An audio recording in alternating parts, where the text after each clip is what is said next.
and welcome.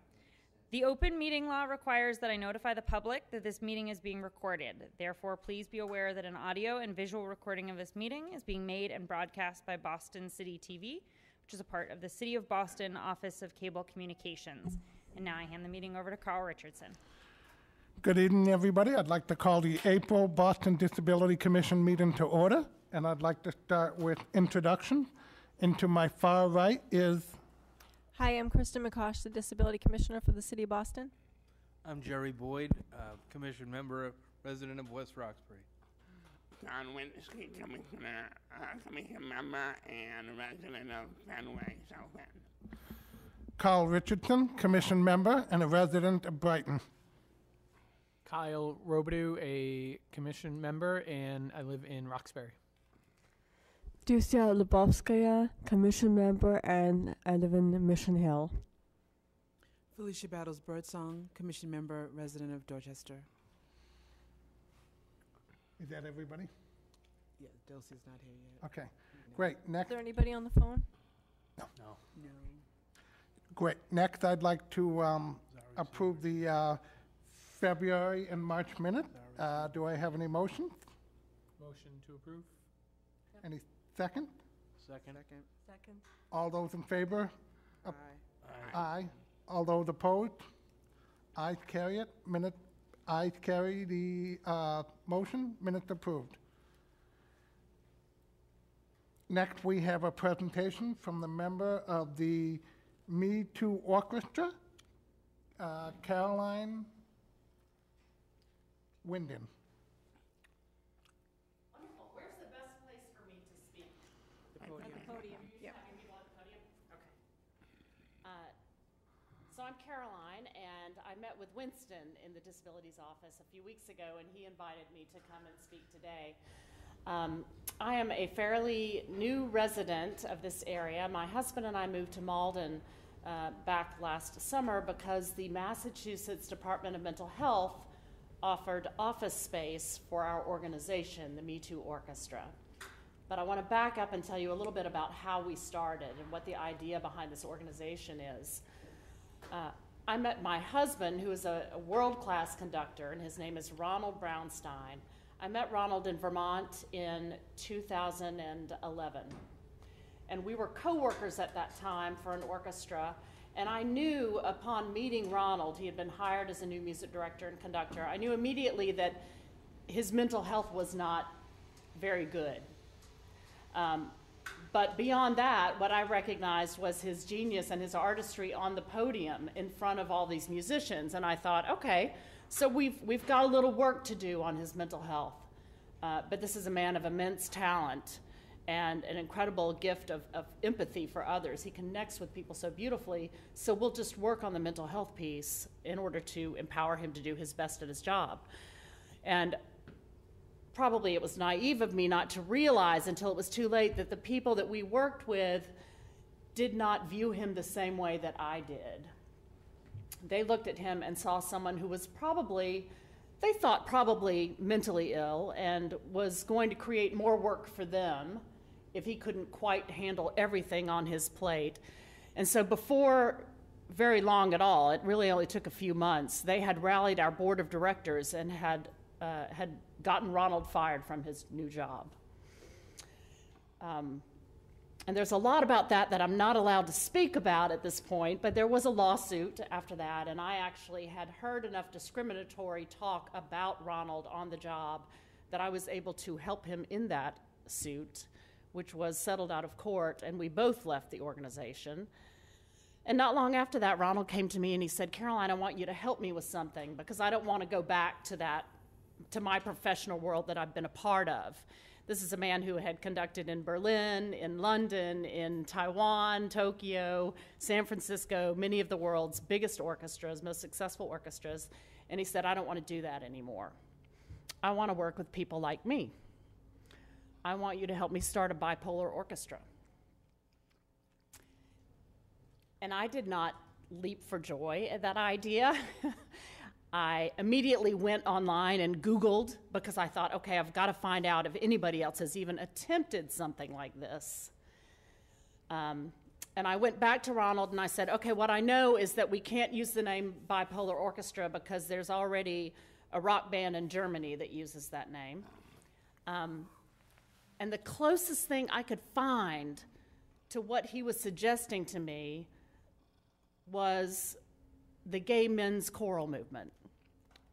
I looked at that and I saw people who had come together, people who had been really discriminated against and made to feel so bad about themselves by society, and instead their reaction was to get together and make music and empower each other through that process. So I thought, well, it's not exactly what he's proposing, but we can give it a shot. So in late 2011 in Burlington, Vermont, we launched the Me Too Orchestra, long before #MeToo. And we decided from the very beginning that we wanted to include both people with and without mental health diagnoses, in part because we wanted to show the people who had said, I can't work with this man because he has bipolar disorder, that yes, in fact, you can have people with and without a diagnosis working very well together. So we started with a handful of musicians in Vermont, and before long we had about, I think now we've got 60 people in that orchestra. It is a full symphony orchestra, and we have musicians with schizophrenia, bipolar disorder, OCD, PTSD, addiction, you name it. You know, everybody's got, has something that they've struggled with. And for those that don't personally have a diagnosis themselves, I think we can all probably agree at this point in this world that we live in that everybody's life is impacted in some way by mental health and addiction issues, through our families, through our friends, through our communities. So we play in both traditional and non-traditional venues, which means we play in recital halls and city hall rooms, but we also do a lot of performing in prisons, in rehabilitation facilities, really any place that'll have us, because our mission is to erase the stigma, to change people's minds about what it means to be living with one of these diagnoses. We played a couple of years ago at Bridgewater State Hospital Prison. And I'll never forget, we played a couple of pieces, and there's always a Q&A in our concert. We always stop and say, ask us anything. And there was a man in the back who raised his hand and he said, I just had one question. Do you ever perform anything by Shostakovich? And there was this kind of like an audible gasp from the string section behind me, because, and this is one of those aha moments when we face our own stigma. Nobody expected to go into this facility and have a man ask us about Shostakovich. You know, what did that say about what we were bringing into this correctional facility? So it works on a lot of different levels. There are a lot of different layers to what we're doing. We started the orchestra in Boston. I should jump back a little bit. 4 seasons ago. We're coming to the end of our 4th season, and we did that because we started getting so much publicity in Vermont from people around the country who said, you know, what you're doing would be so great for my cousin, for my mom, for my brother. How do I do that here? And we thought, okay, well, we're in Vermont, and you can pretty much do anything in Vermont, so maybe we should try it somewhere else. And we looked at the map and said, okay, I guess we can drive ourselves to Boston every week. So that's what we've been doing. We've been just driving down from Burlington, Vermont to Jamaica Plain, which is where we rehearse every week. We did that for 3 years until the Department of Mental Health here said, you know what, we want to support you to some degree financially. They've been hiring us for services, but more importantly for us, to give us office space. And that meant the music library moved out of my bedroom in Vermont.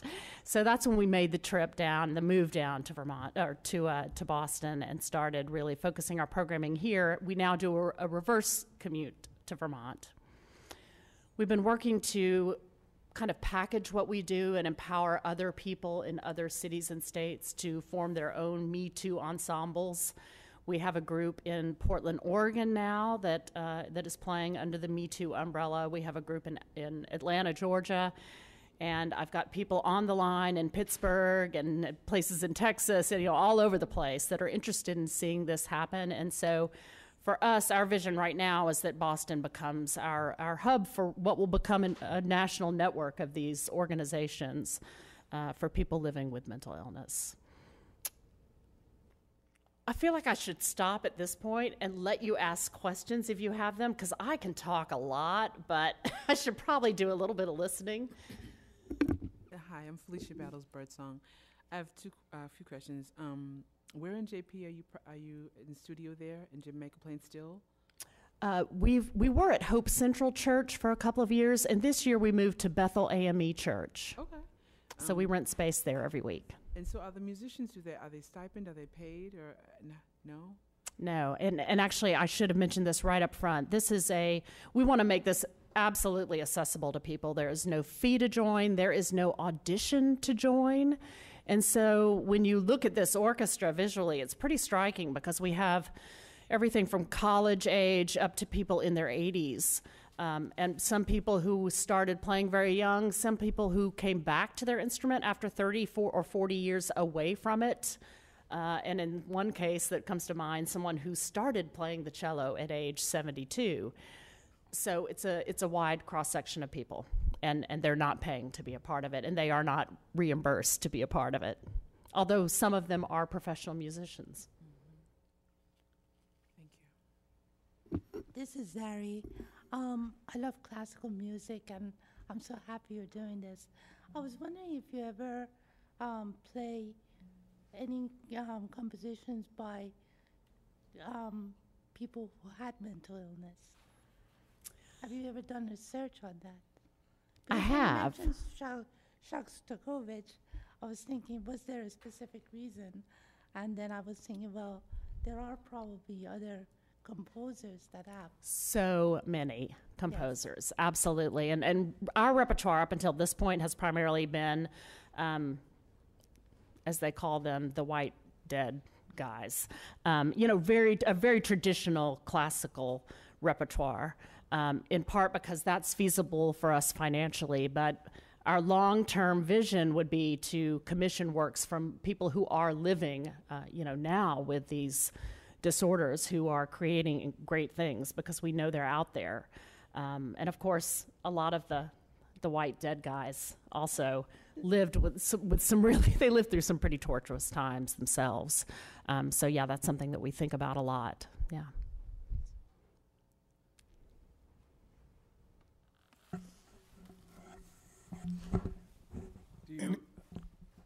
No, go ahead. This is Jerry Boyd. You said you're coming to the end of your season. When does your season typically run, and how do you advertise? Is there a schedule, so forth? Sure. The season typically runs on kind of a school year, like September through May. We're ending a little bit earlier this year just because of the way our engagement calendar ended up. We performed yesterday at the Brockton Craft Museum, where they were wrapping up a mental health exhibit.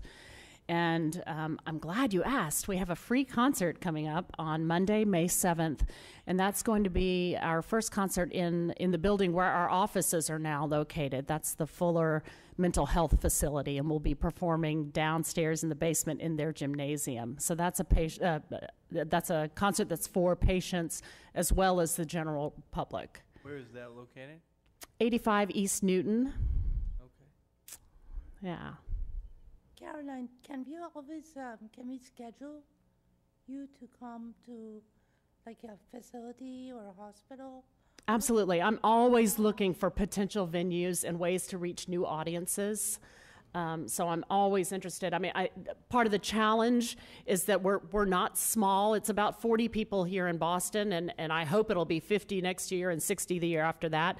So it's nice that there are a lot of gymnasiums that we can play in and reach patients and staff at some of these institutions. But we're always looking for new places. I should mention that we have recently done a couple of performances at Boston's Engagement Center. And that has been particularly gratifying for people in the orchestra. As you can imagine if someone is living with bipolar disorder or a borderline personality disorder, or themselves are in recovery from addiction, and they get the opportunity to go into a place like the Engagement Center and make music for that audience. And I will tell you, the people that we met there love Beethoven, Bizet, Dvorak. I mean, they were a great crowd. And so I'm actually working with Stephen a little bit to get us back in there some more this summer, and we hope to be doing a residency over the coming year if we can make that work logistically. Because not only do we feel like it's a great thing, we hope it's a great thing for the people who are receiving services there, but I'm very interested in the impact it has on the musicians themselves. Because I think, we're meeting people there that we might honestly have previously crossed the street to avoid. And when you can't do that when you're in the Engagement Center together and you're making music and sharing this experience, you get to see people that you might have avoided in the past as people. One more question. Yes. So do you recruit for the orchestra, or how do you get folks? I mean, do they just? What do you play? What would you like to play? I'm always recruiting. And as I said, there are no auditions. We are especially looking for string players right now, but we really don't turn people away. If you play flute and you come to me right now, I might give you a little bit of a hard time because I've already got 5. But we really try to create a place for everyone. My dream is that someone will come along and want to create a Me Too chorus, because that would then, I think the fact that we don't teach people to play instruments, that you do have to be able to have some facility on an instrument to play with us, that can be somewhat limiting, whereas if we had a chorus, everybody can sing. So that's the next step, I hope, one of the next steps.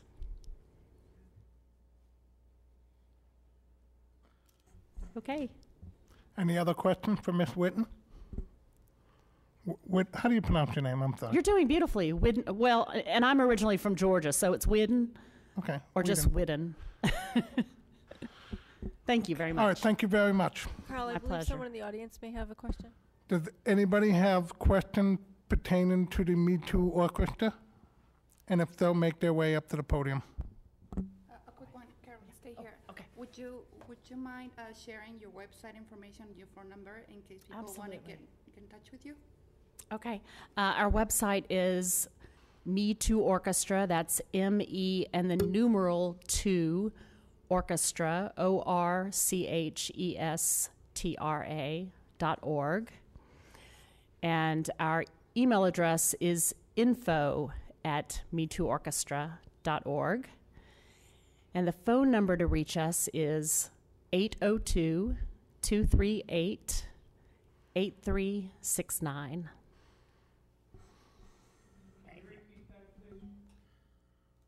All of it? No, just the 802. The 802? I know, odd to have that Vermont number there. It's 802-238-8369. Absolutely. Thank you so much. Thank you. Thank you. I got to brush off my clarinet and see if I can qualify. Next, we have Stephen Walter from the Mayor's Office on New Urban Mechanics. What does that mean? You tell us, Stephen. If you insist. Actually, has anybody heard of what the New Urban Mechanics are? Yeah? Oh, great. 5%, I think. I'm Stephen Walter, and I am on this little team called the Mayor's Office of New Urban Mechanics.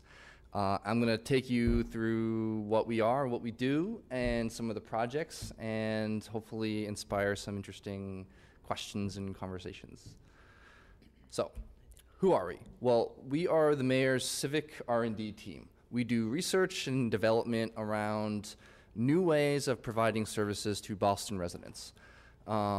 So we were formed in 2010 as one of the first offices in the US that does this kind of thing. And basically what we do is try to work with other departments and community partners to try new things. So we're really not limited to the kind of project or the topic area.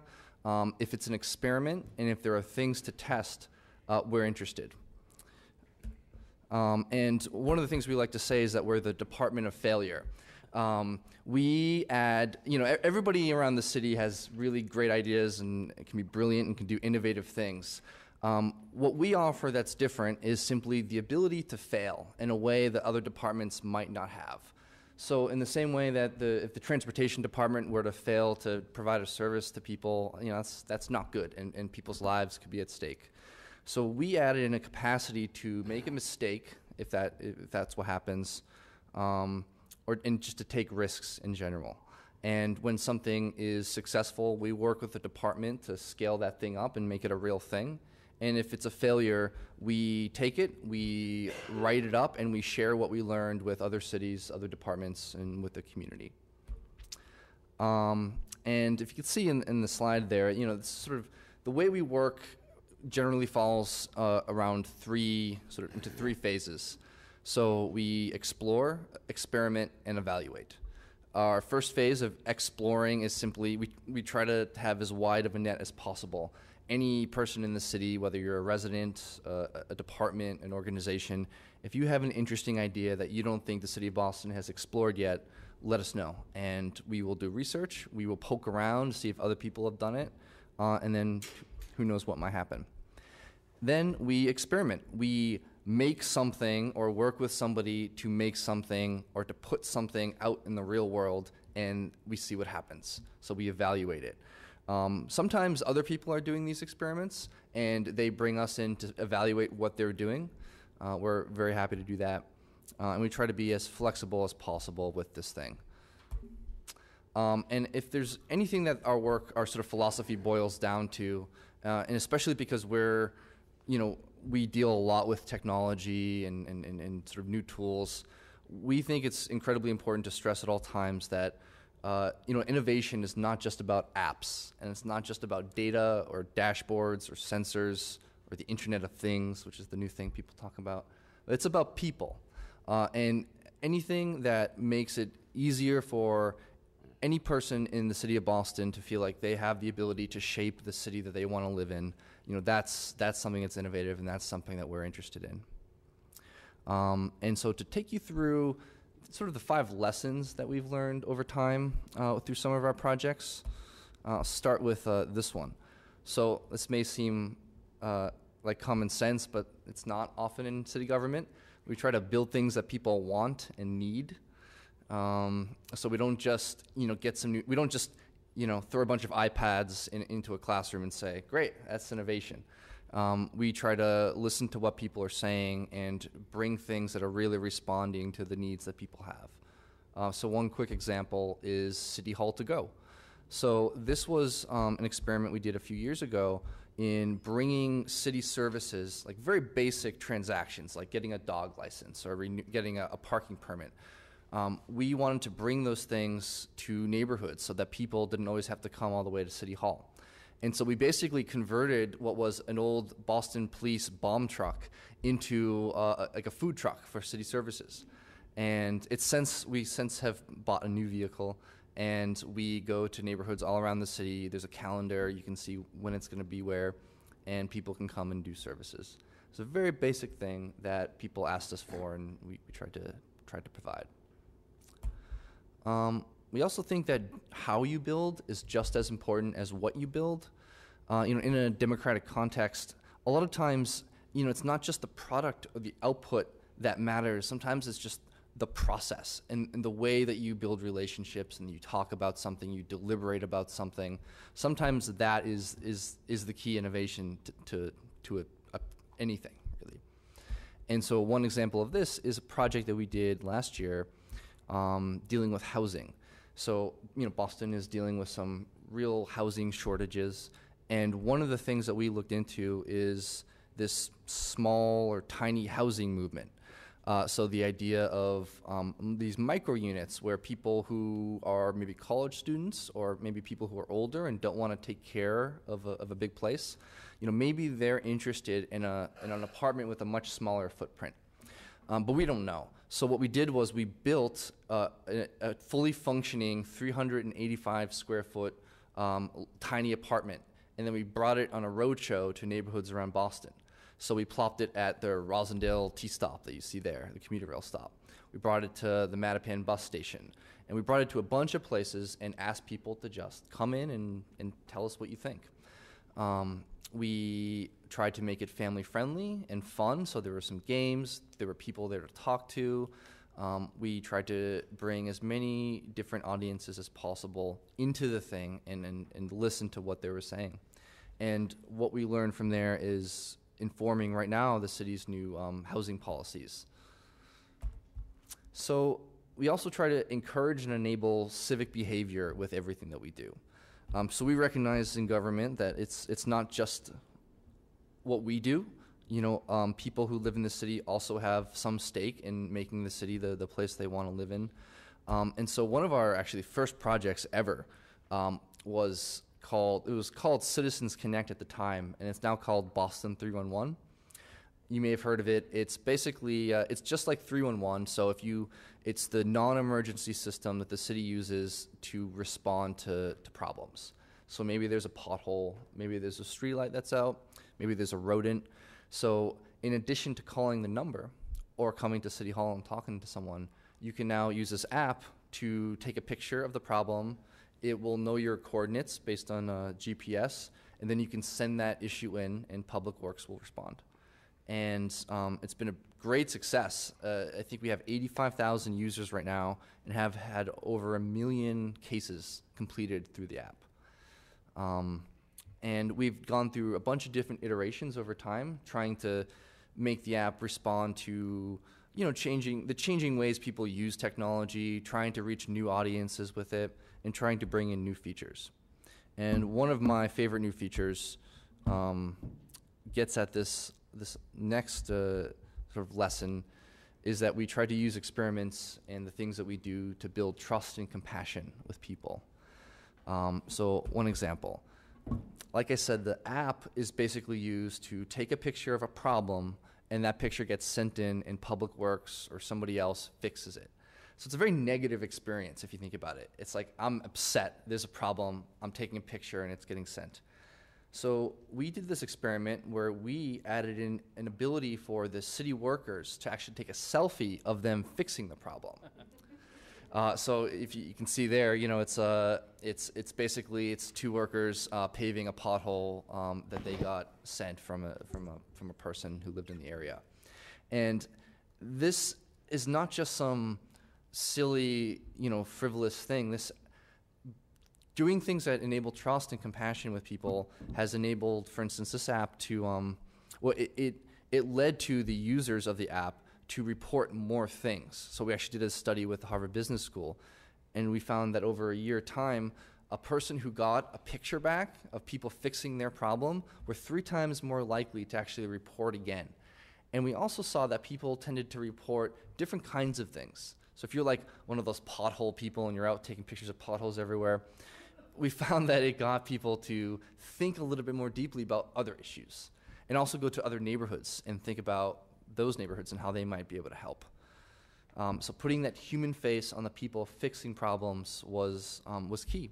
And all it took was this small little design tweak. We try to be delightful with everything that we do. So here's an example of a fun project called the Tidrophone. And it's on a bridge that goes across the Charles River. And it's basically this little piano that people kind of just came across on the sidewalk across the bridge. And it has these pipes that go down into the water. And as the tide goes up and down, the octaves of the piano changed over time. So as people were walking through, maybe on their way to work and on the way back to work, they could see how the tides changed the music. And we thought that this was not only playful and delightful, but also something that raised some awareness around climate change and how tides are going up and down.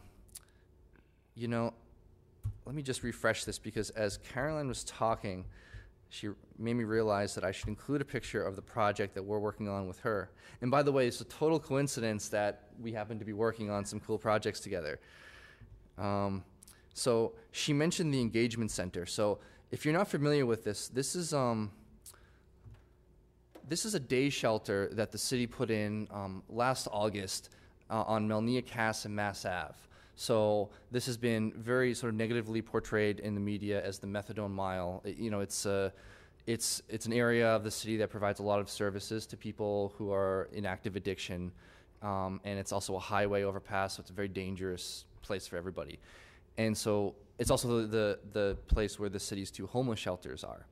But the problem is there's no place for people to just be during the day.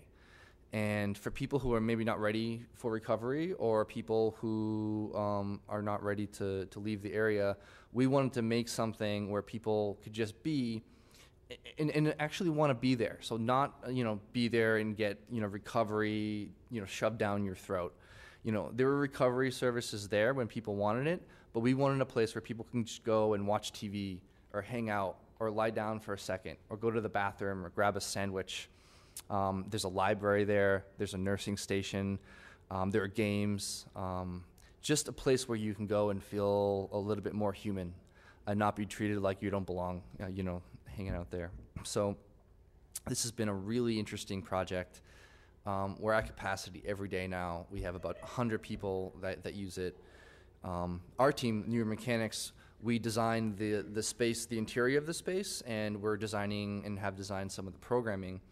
And we've been working with the Me Too Orchestra to bring their amazing music program to the space. And if you could see here, here's a picture of the whole orchestra basically fitting into this tiny little space and playing this amazing, brilliant show. And people were just rapt by it. It was just this little thing that you would not expect to find in this. It's basically a tent. It's this low threshold structure. People can come as they are. You can be high, you can be whatever you are, and just be there. And the orchestra came and just changed it, and we got some really great feedback. I have a video somewhere. Unfortunately, I cannot find it. But so anyway, I think this is one of my favorite projects that we're working on, and is a great example of how our team, we tried to design for many different kinds of audiences, and we sometimes take a technological approach, and sometimes it has no technology at all. But speaking of technology, and by the way, this is our team, so we have a crazy ragtag group of people. I don't think anybody on our team really actually thought they would be working in government one day. We have industrial designers, game designers, filmmakers, behavioral economists, teachers, coders. And I think the diversity of the team really helps make everything that we do good. So I just want to briefly touch upon this project that we did with the commission in this company called Aira, which is spelled A-I-R-A. Some of you may have heard about this, or heard about the technology. They basically provide rich description services to people who are blind or have low vision. And they do that through your phone. So you use the camera of your phone. They also have glasses that have a camera in them. And basically, if you call up the Aira service, whatever you're looking at, that video feed gets sent to a call center, and a human is looking at what you're seeing, and they describe it. And you can use it for small things like just simple navigation, or you can use it to, get a sense of the cues that the person in a meeting that you're at are giving you. What does their face look like? Or maybe you're at a ball game and you want to get a sense of what's going on there. And this was very intriguing. And oh, by the way, this is what it looks like if you can see it there. It's basically a woman is touching her smart glasses and activating the Aira service. And then another person is seeing what they're seeing and reading what's happening in the environment. And the call center people are trained, and they sort of are stationed all around the U.S. And so we decided to do an experiment with the commission around the Boston Marathon and One Boston Day. And before we enter into any kind of long-term thinking with this service, we wanted to give it a test. And so we made it free for everybody in the Boston area for One Boston Day, which is the day of giving back to the community, April 15th. and then April 16th for the Boston Marathon. And it was on, anybody could use it for both of those days. And some of the things that we really were interested in were whether or not we as the city of Boston could increase the ability for more people to come and experience cultural events. So like the Boston Marathon being one of the key cultural events of the city. How can we make it a more friendly and welcoming place for people who might not be able to experience it the way others are? And we're super interested in just the technology. Like, what does it mean to use a smartphone to do this? What are the benefits, but what are the barriers? Not everyone has a smartphone. And what does the experience look like activating the service? And we were just interested in just the scale that we could reach. Aira's been used in small scales before. They had never really done a whole citywide experiment, and so this was our way of looking into that. And so here's we sort of advertised it as widely as possible. And at the end of the day, we got 38 unique callers, which was, sort of the number that we were going for. Over 30 was what was hoped for. We got 69 total calls from those users, but we ended up getting about 15 hours of usage, and the average call length was 38 minutes. So people weren't just calling up and using it for a couple minutes. People were using it, I think, and we're going to be looking into this more, but it seems like people were using it just as a companion to get a sense of the experience of the marathon itself, and what was happening. And in terms of scale, this was many more users than that Aira was used to getting at one time. It took on average 9.5 seconds for them to actually answer a call. So, we saw that we were able to hit an interesting scale. People were using it for very interesting qualitative purposes, not just for little navigation transactions. And we're interested in sort of seeing where we go next and what else Aira has to offer to Boston. So I will stop there and see if there are any questions. Concerns. Any questions for Stephen? Sure. This is Jerry. So you said it was free for folks, anyone to use it for the one Boston day and for the marathon. So is there a cost for the Aira service normally, or? Mm-hmm. Aira's business model is a subscription one, so I could be wrong. I think it's $90 a month for a certain amount of minutes. So it's basically like a phone plan, or like an old school phone plan, cell phone plan, where you would pay a number a month and then you get a certain amount of minutes to use. And then what Aira also does is they allow certain institutions or businesses or just places to pay for you when you're there. So if you were to enter into, say, a Starbucks, that Starbucks, they would put a geofence around where you are using GPS, and they would say, hey, you're in this Starbucks. The Starbucks is offering for free all Aira descriptive services. Right now, the only place in the Boston area that does that on a consistent basis is Perkins School for the Blind. Mm-hmm. You can go on the Perkins campus and use your Aira account for free. I'm an Iris describer, and it is, I think I pay $89 a month for 90 minutes. 100 minutes. There we go, Kyle. Actually, Kyle's place of employment also does the geofencing, so all the employees and visitors to the Mass Association for the Blind can also use their Aira account for free too as well. Nice. One of the things we hoped with this experiment was to just get more businesses and other civic institutions to actually sign on and do that. And we hope to, after we meet with Aira, I think next week or this week, we hope to publicize some of the findings as like a case study and hopefully advocate for others to use it. Thank you. Here's Ducia. I have a question. You were mentioning the project for apartment units. I know it's probably just a coincidence that it was commuter rail trains, I think, but could you please more expand on that, because this is kind of like a passion of mine. Excuse me. Small units are a passion of yours? So when you can these mobile thing that in which you can live in, and the commuter rail trains look very similar. So that's why I was curious. Is there a coincidence? Is it like you're making apartment units in these commuter rails, or what is the connection? That's such an interesting connection. There is such a similarity. You know, it's a coincidence, actually. The reason we brought it to that commuter rail station, and we tried to bring it to other like T stations, is that that's just where we got a lot of foot traffic and a lot of people coming by, and so we wanted to put it in heavily used areas.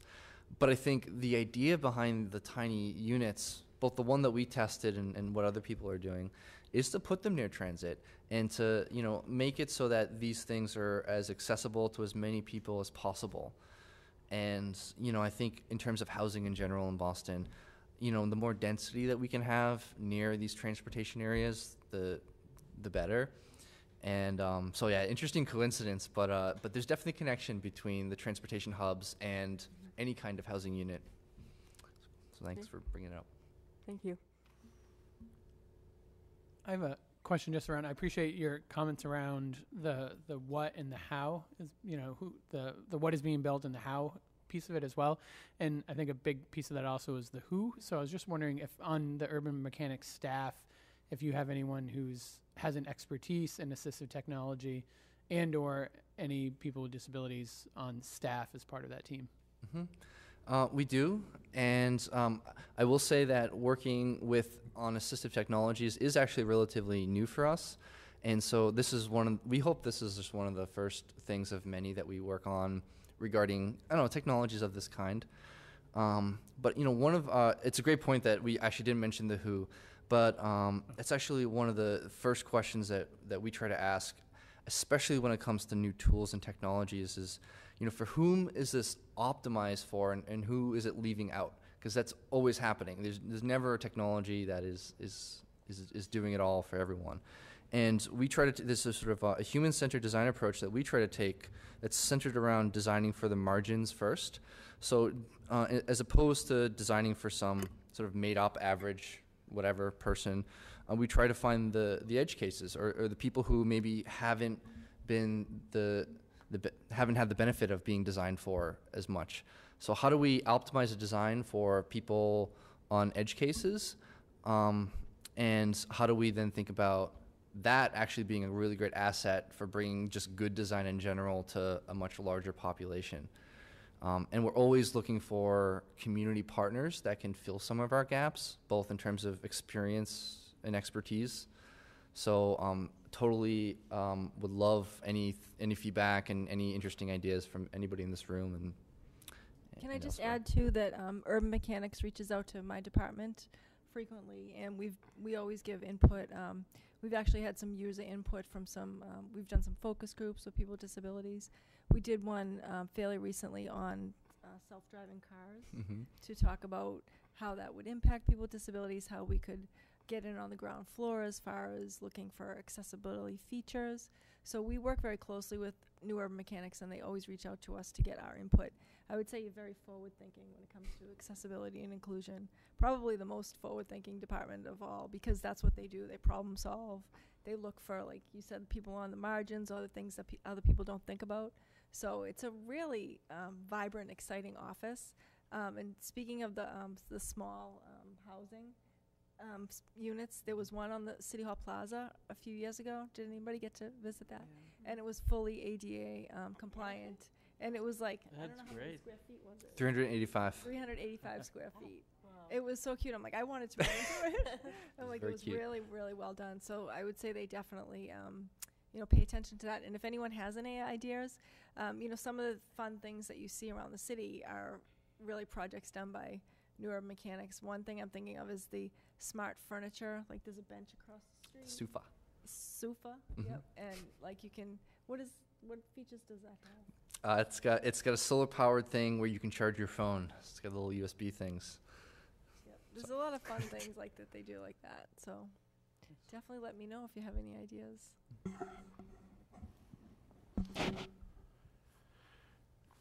Any other questions?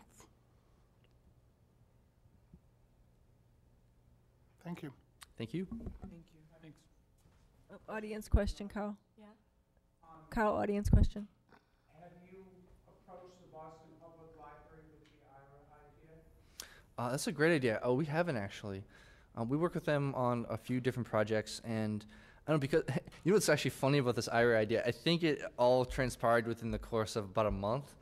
We basically had a meeting with the team. We saw the opportunity for the Boston Marathon being a great event to test this, and we just kind of worked together and made it happen, and sort of avoided the bureaucratic trappings of things. I was involved in the first meeting with Commissioner McCosh in your office. Carl was a great salesperson for IRA, I have to say. No. I'm just kidding. And so yeah, it's so new. I think like approaching the BPL, approaching BPS schools, I think there's a lot of city-owned buildings that we can look into, parks. So we're just getting started, and the BPL is a great idea. I think there are only 50 registered users in Massachusetts for IRA, so to pull 38 calls is it's pretty solid. Not too bad. Well, some of them probably, since it was free, I think there were some people who were not registered users who wanted to see what it was like. Yeah, there were. Well, thank you. Oh, another question. Go ahead. Please make your way up to the microphone. I can do that. Along those lines, hearing you talk about all the places where you could take this technology, how long do you typically spend on a project? At what point do you let it go? Great question. Because letting it go really is part of the way we work. Like we're not good at sustaining anything. Like we'll break it. And so really built into it is we try to have a clear understanding with our partners that if this is a successful thing, we want to help you own it in some way, and we want to help support building the infrastructure for it. So I think for the IRA project, ultimately, though we've worked on it for about a month, we'll see what other experiments might be on the horizon. But then eventually, if we find that it's a successful thing, we'd probably figure out how to do a handoff with the commission or somebody else, do it maybe to own it. And so some projects, they literally are just a quick 2-week sort of thing. And then other projects we've been working on for years, but just in different ways. So we sort of iterate and we have different takes on projects that we started, many years ago. There's no rhyme or reason, really.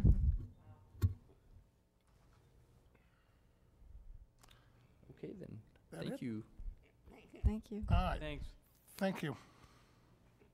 By the way, if you can get me in a self-driving car, I'll buy you a beer.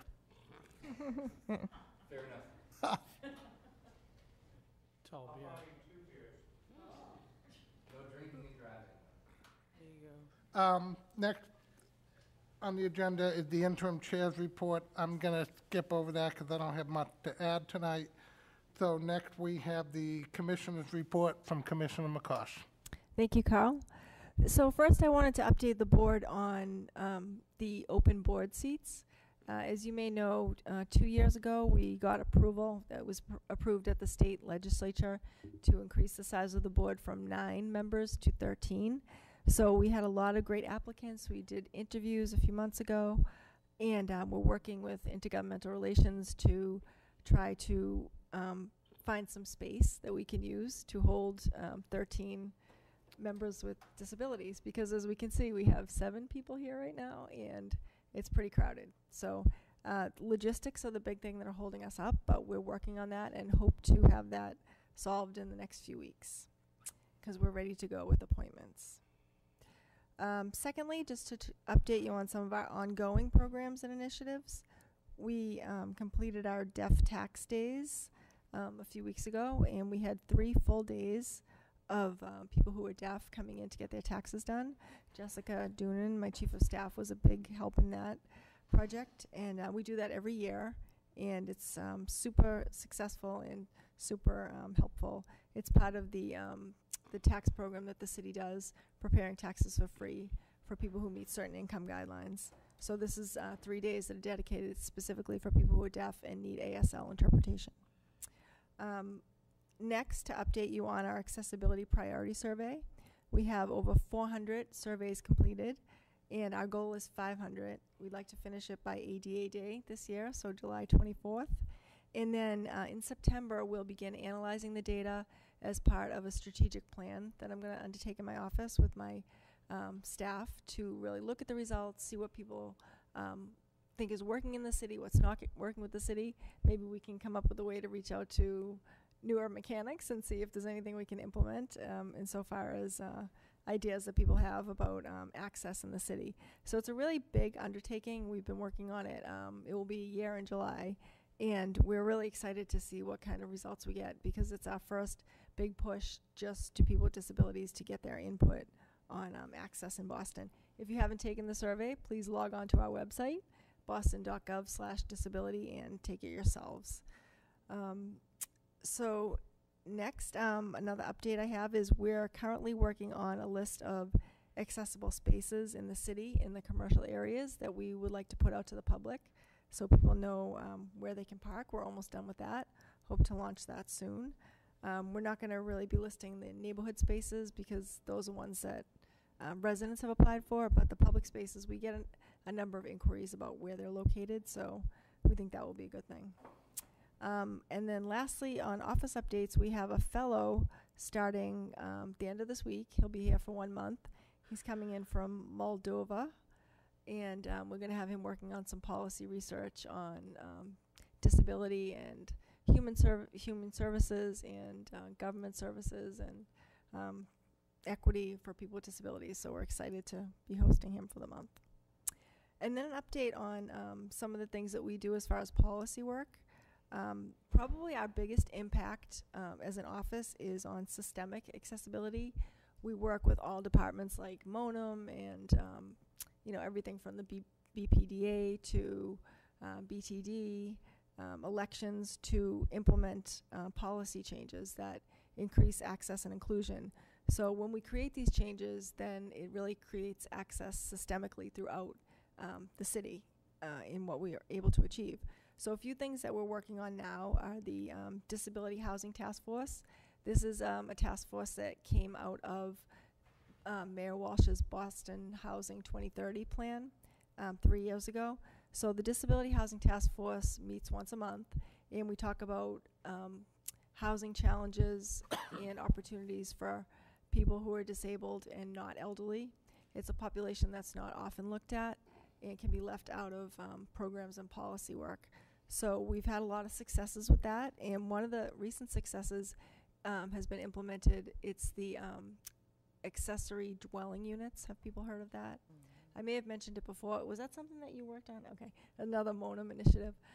What it is we've worked to create this program where homeowners can add an additional dwelling unit to their home, and without going through all the paperwork and the red tape of zoning and inspectional services. They still have to go through a process, but it's a streamlined process, and it allows them to put in a unit potentially for someone with a disability or an elderly family member, to make a separate unit with a separate entrance without, like I said, having to go through zoning and jump through a million hoops. So that is currently a pilot program in 3 neighborhoods, and we're excited about that. And again, we'll be assessing it after a year or so to see how successful it was. So you can spread the word about that if you know anybody who's looking for housing options for a relative or someone they know with a disability. That's one thing to think about. We also have increased the number of accessible built-out units in residential apartment buildings from 5% to 10%. So that's a big jump and something that we're really excited about as well. We also work with the Fair Housing and Equity Office on housing lotteries. When a new apartment building is built and it's coming online, there are lotteries that people can enter based on income, and there are set-aside units for the accessible units. So we've been working on a process to really do outreach to make sure people know about the existing units, because for a while Fair Housing told us that they weren't getting any applicants from people with disabilities, and then in turn building managers complain that, well, we build these units and nobody applies for them, nobody fills them. So we've been working really hard to change that gap, and through some of our policy work and outreach, we went from 0 applications for an accessible unit to over 100 in one of the most recent lotteries. So we're really starting to get the word out there. But there are still ongoing challenges. Like I just heard today that there's a unit in a building that's built out for people who are deaf or hard of hearing, and they don't have any applicants for that pool. So that's another, kind of niche area that we'll start to do outreach on. But things like that, we're really like trying to get down into the weeds and get these units to people who need them, because we know there's a need. We just want to make sure that we match it up with the people who need it. And then also, we're working with Human Resources at the city to create a hiring toolkit. And a big piece of that is hiring people with disabilities, talking about affirmative outreach and making sure that staff are trained in policies on interviewing and reasonable accommodations, and doing intentional outreach to try to locate pools of people with disabilities for jobs in the city. And then finally, we're working on ongoing work on our language ordinance, which was passed over a year ago, and that has inclusions for a sign language and communication for people who don't communicate in standard ways, just through spoken or written English. So we're excited about that. And then finally, just to wrap up some events that we have coming up, we have our community forum on May 23rd. I hope that the board members will be able to attend. It will be held at the Boston Public Library in the same space we have the Transportation Summit. Our ADA Day is July 24th out on City Hall Plaza. It's a Tuesday from 12 to 2. We have the Abilities Expo coming again to the Convention Center in September, and we'll also be doing our Civic Engagement event in September. We did hold a Transportation Summit in March, and I know several of board members came, and I wanted to ask Jessica to come up and talk about that for a minute, just to give you a breakdown of what happened at the summit. Jessica? Great, thank you, Commissioner. So the Transportation Summit was held in March, as the Commissioner said. We had probably about, I would say probably about 100 attendees from all walks of life, a lot of people that we actually hadn't seen before at other events, which was really exciting for us. One of our really big strategic plan initiatives, and part of bringing Winston on, who's not here with us today. He's actually at another city event today in Roxbury. But one of the big things about bringing him on board was trying to reach people that we haven't reached yet at this point. And so this event was an opportunity to achieve just that, which was really incredible. And so as part of the day, it was 2 hours for those who didn't attend, and for anybody in the audience or the people watching at home. It was about 2 hours, the Boston Public Library. It was co-hosted with the Metropolitan Partnership Organization, which does transportation planning for kind of the Boston and Metro Boston area. And so we had about 10 different breakout tables with different topics of transportation related to bike access, Uber, Lyft, buses, sidewalks, MBTA in general.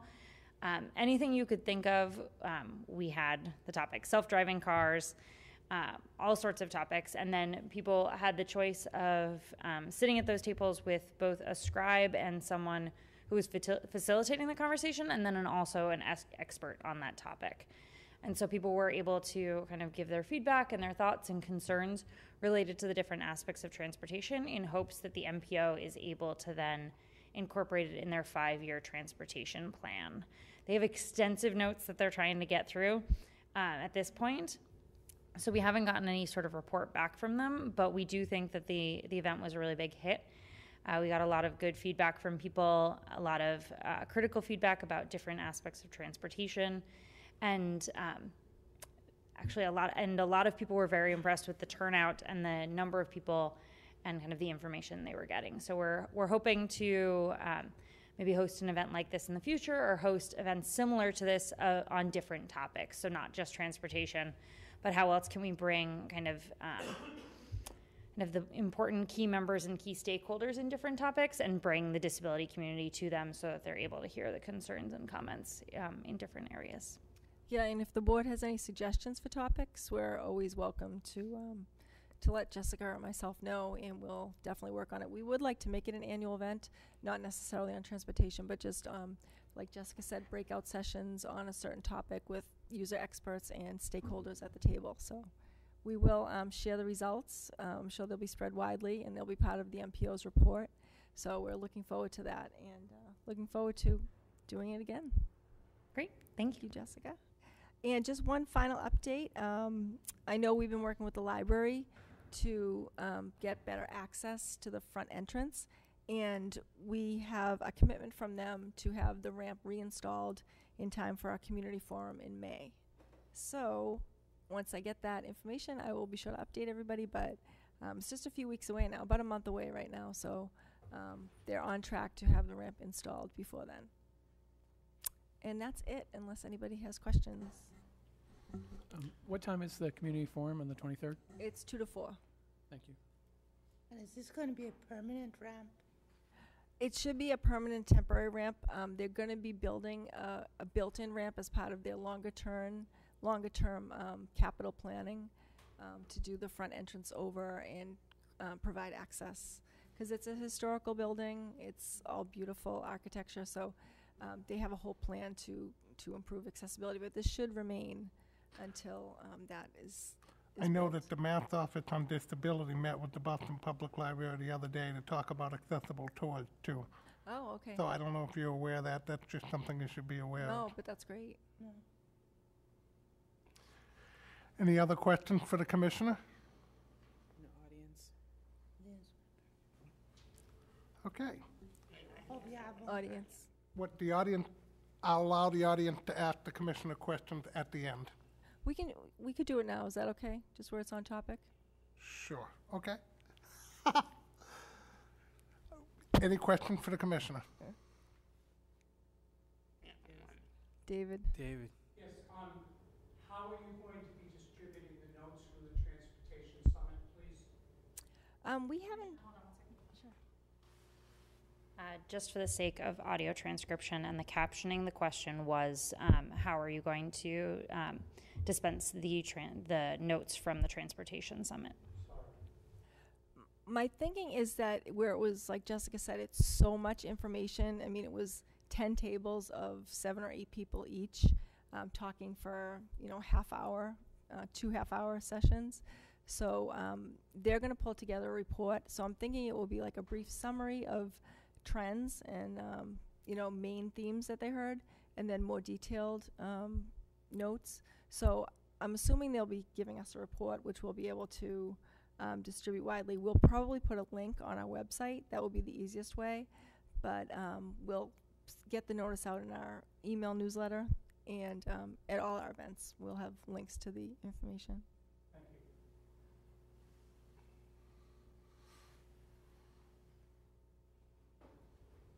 Thank you. Any other questions? Commissioner, this is Jerry. I just had one quick question. Where, hopefully the good weather is going to be coming soon, and City Hall always has, events and stuff on the plaza. Is there any information about any accessibility of different events, or are you working with the city on planning anything? Funny you should ask. That is a great transition. Patricia, did you want to talk about that as part of your report too? Maybe you could start with that. But yes, the city, I don't know if people saw it in the newspaper, but the city just announced last week that they're implementing an activation program on City Hall Plaza with tons of big plans for beer gardens and all these events. So I'll throw it over to Patricia. Thank you, Commissioner. Yeah, the one that's coming up soon is the patios one. So that's going to involve a bar area and some seating, and it's going to have accessible seating and Do you want to talk about the checklist? lighting. Oh, yes. And I want to give kudos to Sarah Loon. She's been working really hard at producing this new document from our office. It's very concise, one-page, double-sided checklist specifically for events at City Hall. And it's going to be now used for all the events coming up this year. So now it's available for use. And that includes accessible entrance and notifications on websites for the event planners, and a lot of information and resources, and a lot of encouragement to call us and meet with us to get our experience and share information. So we can send that checklist to the board if you're interested.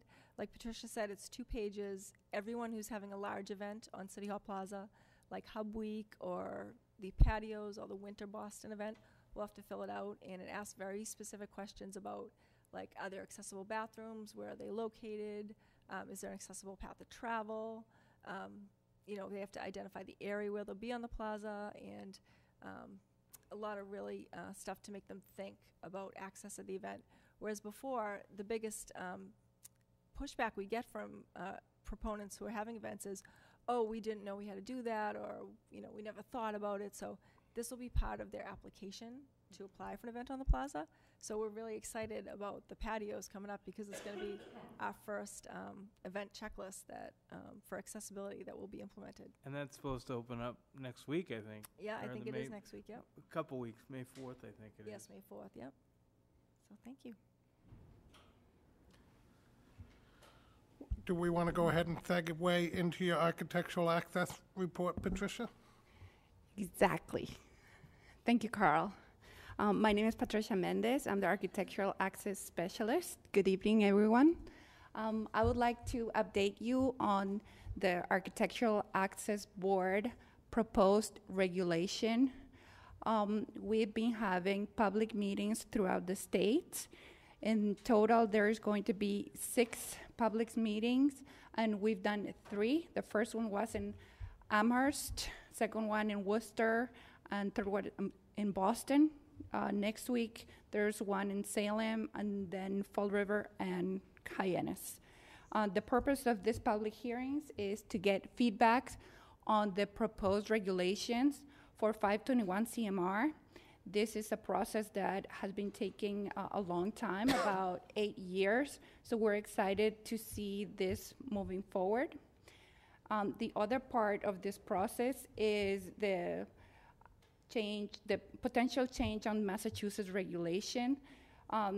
There's 2 bills, and I have the numbers here. It's H 2498 and S 1379, and that legislation includes an update on existing buildings and their requirements to provide Group 1 units. And the other important stuff is that it's going to update the regulations for Massachusetts regarding employee-only areas. Patricia, can people still reach out to advocate to have that bill passed? Is there still time to do that? Do you have the time frame? Yes, everyone should contact their legislators and let them know that we are in support of those 2 bills. And I'll repeat the numbers. It's H 2498 and S 1379.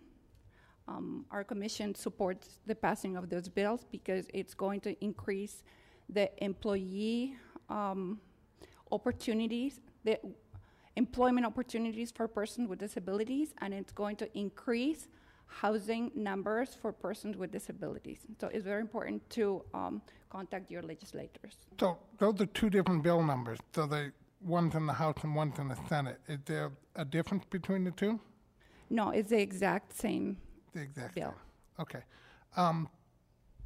So I just want to validate what Patricia said. We only have about 9 weeks left in the formal session, in the general session, before they break off at the end of July for the election year. So if it doesn't happen in the next 9 weeks, it most likely will not happen. So please do contact your legislator if this is something you care about. Thank you, Carl. And so a little bit of information on the timeline of the process of this proposed regulations. The timeline is the public comment period has been extended for 1 month from June. Now it's going to be, the deadline has been extended to July 2nd. After that date, July 2nd, then the subcommittee that has been meeting for years, they are going to reconvene and assess the feedback that we got from the public and the suggestions. And after that, in January, probably the regulations would be promulgated. After January of 2019, there will be a 6-month transition period where projects can use either the new regulation or the old regulation. They can't mix and match, but there is a 6-month period. And after that 6 months, there's a drop-dead date to adopt the new updated regulations. And after that, there will be training for building officials on the new regulations. Any questions? I'm a little confused. Okay. I'm assuming it has to pass out of the legislature and be signed by the governor into law before you can implement these regulations at all, right? Well, there's two parts. The rewrite, a lot of the rewrite can be adopted without the bill passing. Now, if the bill passes, then would be the best scenario where the rewrite plus the sections that needed the update. If all of it is passed, then that would be the best case scenario. So if I understand you correctly, the rewrite is for the existing regulations that are there now. You may be tweaking like a door width, go from 32 inches to whatever, but the bills are to do with sections that we currently don't cover, such as employment and things like that. Correct. Okay, got it. The other thing, Patricia, I heard the commissioner say that in the next few months, we will be expanding to 13 members. And it might be nice, once the commission is fully up and functioning, if there were maybe a system implemented where we could maybe electronically share all the variance requests that the city of Boston gets, so that the commission could help the mayor's office give their opinion on the approval or disapproval of the variance request? Yes, Carl, that is on the plan, definitely. Thank you for bringing that up. Any question for Patricia, Architectural Access? Do you want to talk about your training?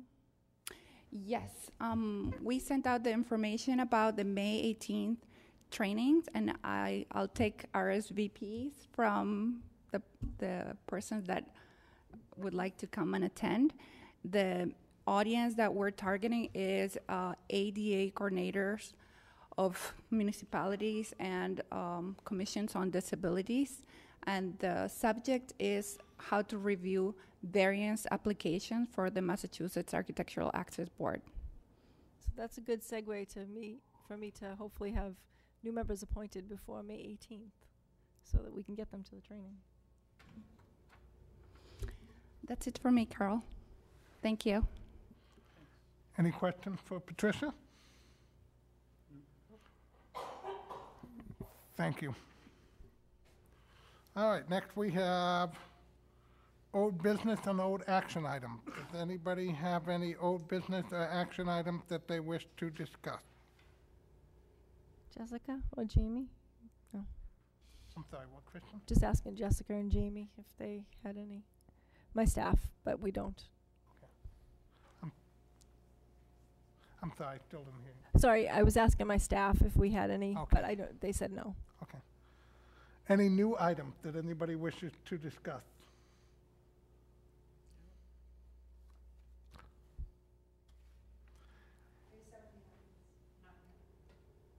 Okay. And then now we'll allow for public input. And if you have any input, please make your way to the podium. David's heading up, Carl.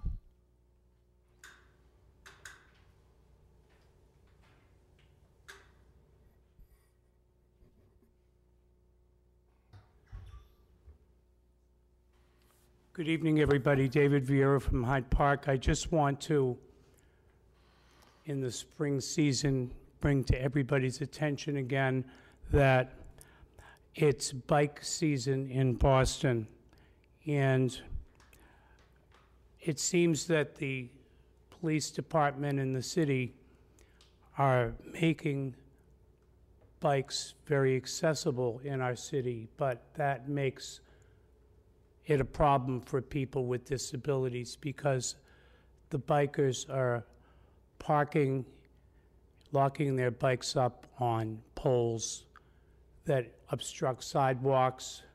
They are traveling the wrong way down one-way streets.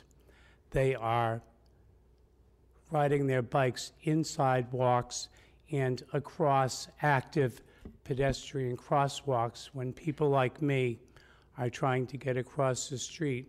And I'd like the commission to have a sit-down with the Boston Bike Coalition to urge them to respect the pedestrians that are trying to traverse the streets and sidewalks of our city. Chapter 85 of the Mass General Laws have some very specific rules that we don't seem to be enforcing here in the city.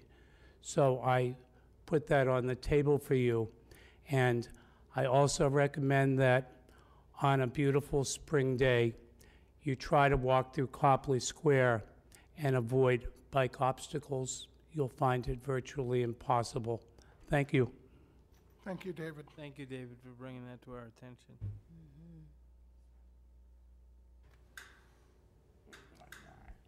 Yeah. Please make your way up to the podium.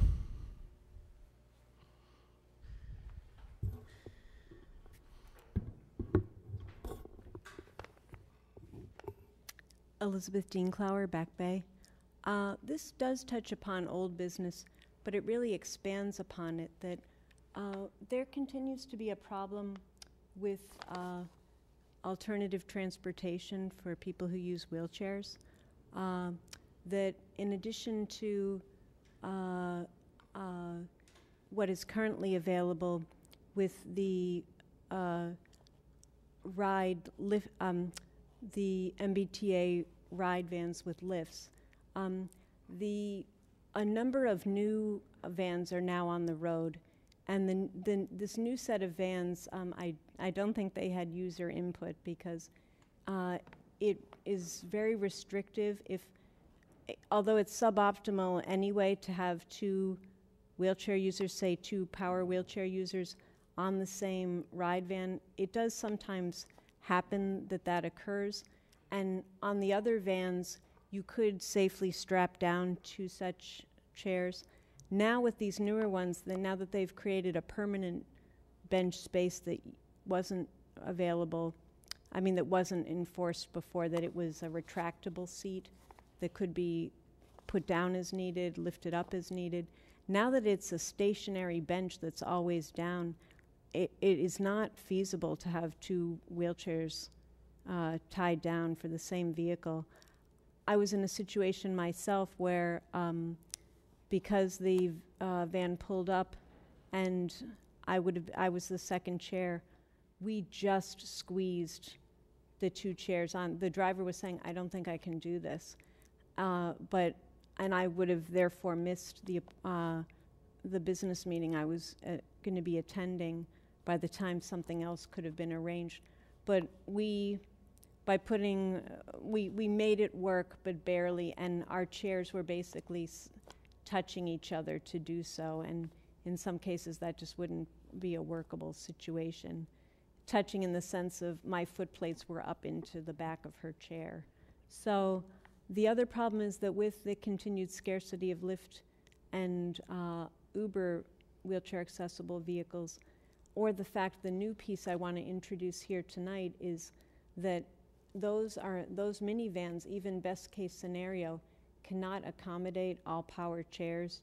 Jerry and I had that discussion that although our chairs can go in there in some vehicles better than others, and that would be true, that's excellent that the commissioner has had discussions with the Boston cab services to see about theirs. But all those vehicles are the same, they're minivans. And so there are always going to be restrictions for people who have certain power chairs or people who might need a slightly larger vehicle. And I didn't know whether MV1 vehicles, if you're familiar with those type of vans, I didn't know if that would be a possibility or if that would meet the needs. You'd obviously need to have wheelchair users who have larger chairs try that out. But right now, I feel that the situation is such that now that many wheelchair users have relied on those ride vans, and now that might be a further restriction on some of that availability. So I just wanted to, again, say this is an ongoing, I continue to work with Uber and Lyft to try to help in that sector, but that it is an unmet need for people who use wheelchairs. Thank you. Have you reached out to the ride to tell them about the situation with the 2 chairs not fitting? I planned to, but I actually wanted to ask your advice of what channels, how to best proceed with that, because these vans were already bought. This was already a made decision. The vehicles they were intended to replace definitely need to be taken out of service. It's really not workable that if some of them are still on the road, a lot of them have the older vehicles have mechanical breakdowns, and the air conditioning doesn't work in the summer. So people with certain medical conditions, that really, nobody should have to put up with that. But for some people, it's really an even more harmful situation. So I did want to first broach the commission before finding out how to navigate that, because given that decision already was made, that it's then finding what additional solution can be provided. Yeah, we can talk offline about how you could approach Sure, them. but I did want to just bring it to this forum because I think there might be users wheelchair users, who don't yet know that this has happened, or they might not have been in a situation where they're affected by it yet, but that could be a problem on a given day, and it could be somebody's long-awaited medical appointment that is impacted. I've actually used the new vans, and for the ride? Yeah. Yeah. And I think it's interesting because I've talked to both passengers and drivers, and both have said that they didn't have any input in purchases of the new van. And one time, one of the drivers that was locking me as a second passenger had a hard time locking me because he was a big guy. And, it is difficult to get in between 2 chairs. And he has bad knees. So it's not just bad for the passenger, but it's also bad for the drivers. And it's also a safety issue because when you're that close to each other, if he puts on a brake, your knees is going to hit the front seat, which is not movable, or the chair that's in front of you. So they really should have considered that. Have you reached out to the ride at all? I have. I actually filed a complaint, but haven't heard back from them. Okay. Yeah, we can talk about that. And just to follow up on your other comments about the MV1, we did look at that a few years ago. We brought a vehicle out to City Hall Plaza to try it out, and there were a few issues. The company went out of business for a while, and then they came back online, but it wasn't really super stable for a while. I don't know the status of it now. But one of the barriers that we saw was you can only load in from the side, and the cabs in Boston all load in from the rear because of the way we pick people up. You can very rarely pull in parallel to a space in Boston when you're picking somebody up. So, and you can't double park to load somebody in parallel because you'd be double parking next to somebody. So that was one of the issues. But just to mention too about the minivans, all of the minivans measurements are equivalent to the ADA. So if a power chair doesn't fit in it, that would be unfortunately something that they may have to just continue using the ride or a bus, because I don't know if you're familiar with it, but for years the accessible cabs, the Waves in Boston, really weren't accessible. They didn't meet those regulations, the measurements.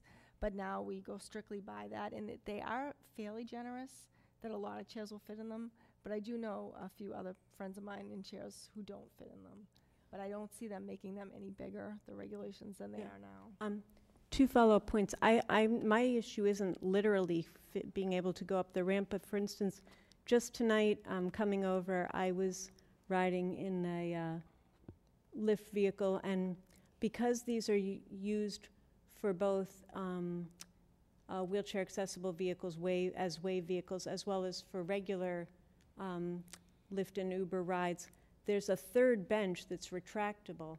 And tonight, just with the bad potholes, I wound up hitting my head on that retractable bench. It was no big deal, but there are some of the vehicles where they've taken out that third bench.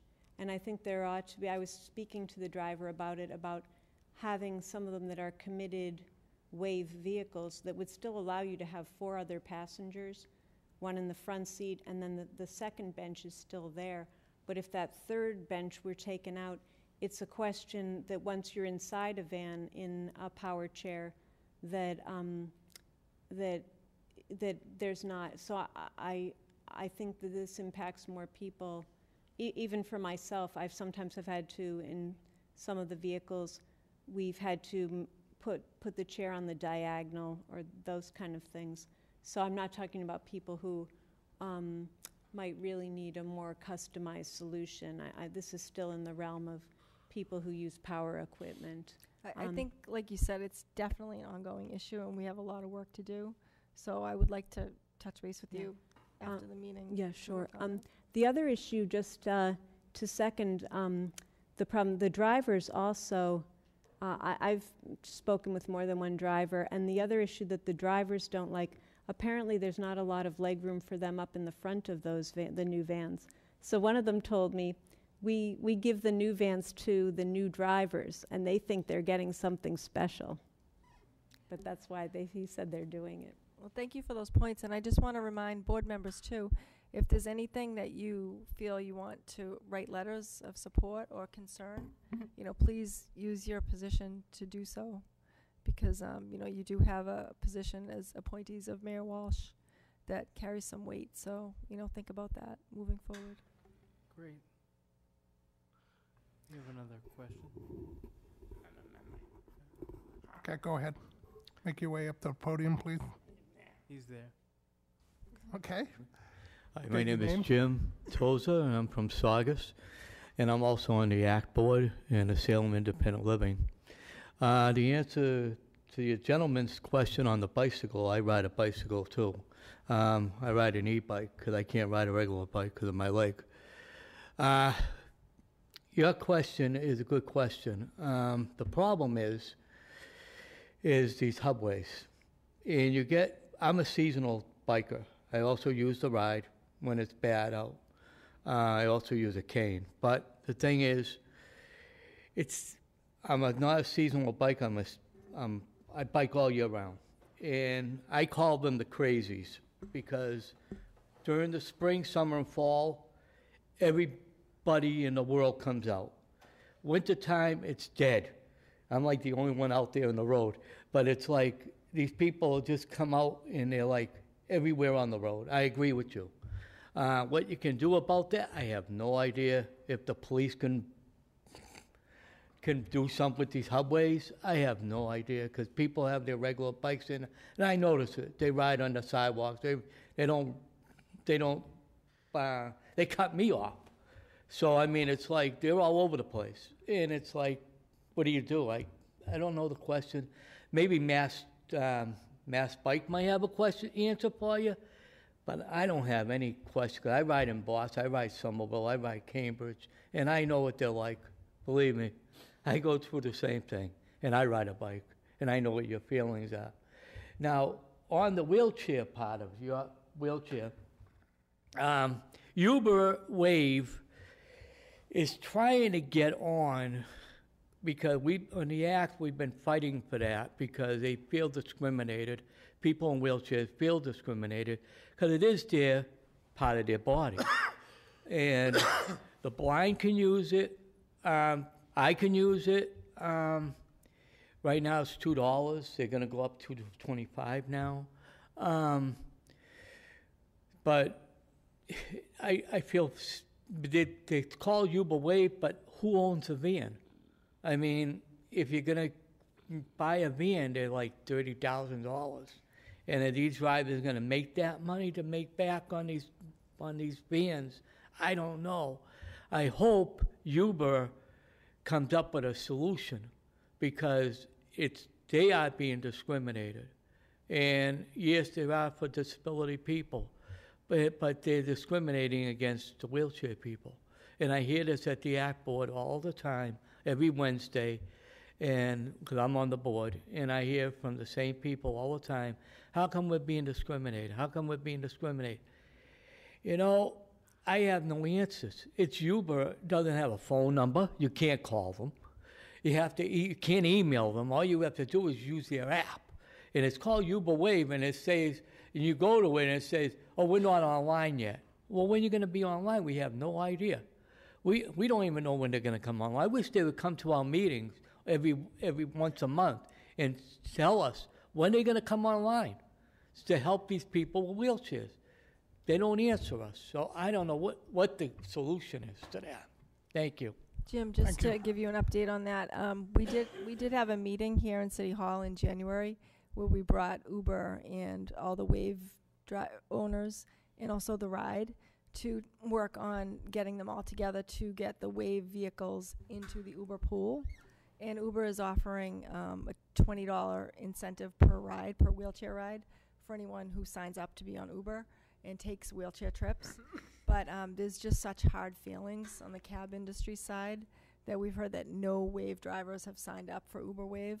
So it's really, it's just like Elizabeth said, it's an ongoing issue that we are working on, but it's, you know, I don't feel like it's that Uber's doing nothing. I feel like it's a hard problem to solve. Part of the problem is, too, that the Uber Lyft pilot program is not considered paratransit door-to-door way to divide it, so that the way, because I've been speaking to people within the ride program too, and so I don't necessarily agree with this, but they're saying since it's an alternative, you can always do the ride if you don't like Uber and Lyft. They're saying they're not necessarily required to follow the same rules and regulations. Like if you order the ride, you have to have a fully accessible vehicle. Right. But they're not per se CPR trained either, these drivers, so. Right. Right, but they don't have to be CPR trained. What I'm saying is part of the problem is this is brand new and the rules and regulations haven't caught up with the technology. It's true. Yep. We have somebody else. Elizabeth is back at the podium. Okay. I just wanted, as a follow-up comment, it's important to keep Lyft in this conversation because Lyft has been more responsive. They're using slightly two different business models. That Uber is very much using the same model, that it's the driver's choice of when they're on the road, when they're available, and my understanding is the drivers lease the vehicles. And right now what Lyft is doing, the thing that's much more customer or client friendly, is that Lyft does have a Boston representative. There's a person you can call, there's an email associated with that. Annalise was that person. She's just was promoted and has literally, I think as of last week, moved on, but there's someone on board who's replacing her. So, and because I've actively been in situations with them where she's speaking with drivers and with me about app problems that we were able to resolve.